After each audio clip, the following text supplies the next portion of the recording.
Hello everyone, কেমন আছেন সবাই? চলে আসলাম নতুন একটা ভিডিও নিয়ে। এখানে সকালের নাস্তা রেডি করছি, রুটি ছেঁকে নিচ্ছি আর করছি ডিম পোচ।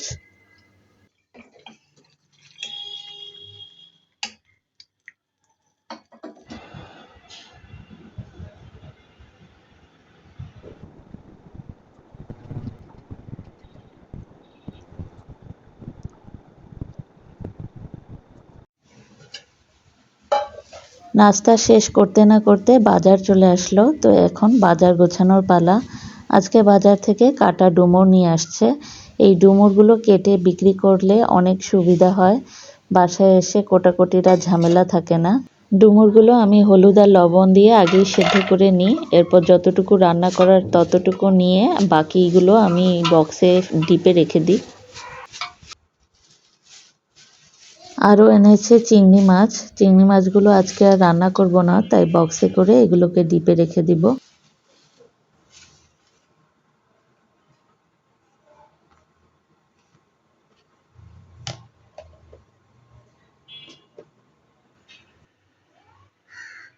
আর রুই মাছটা বাজার থেকে কেটে নিয়ে আসছে। বড় মাছ কিনলে এভাবে কেটেই নিয়ে আসে আমাদের।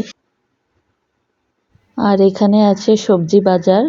এইগুলো সব কিছু এখন গোছগাছ করে আমি চলে যাব রান্নায়।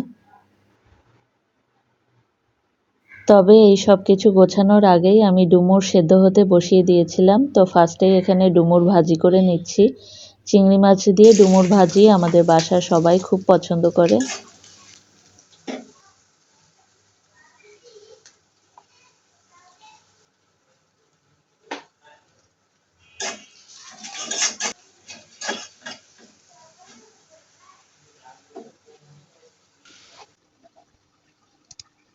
রান্নার মাঝখানে আমি এখানে আমড়া কাটছিলাম, আমড়া মাখাবো তাই। দুপুরবেলা এভাবে আমড়া মাখা খেতে কিন্তু ভালোই লাগে। আর এইদিকে দুধও এনেছিল, তাই দুধটাও জাল দিয়ে নিচ্ছি। ডুমুর ভাজিটা হয়ে গেলে আমি একটার পর একটা রান্না উঠিয়ে দিচ্ছিলাম। এখানে রান্না হচ্ছে কচুরমুখী দিয়ে চিংড়ি মাছ, আর পাশেই হচ্ছে সকালের জন্য ভাজি। এখানে কাঁকরোল আর আলু একসাথে ভাজি করছি আমি।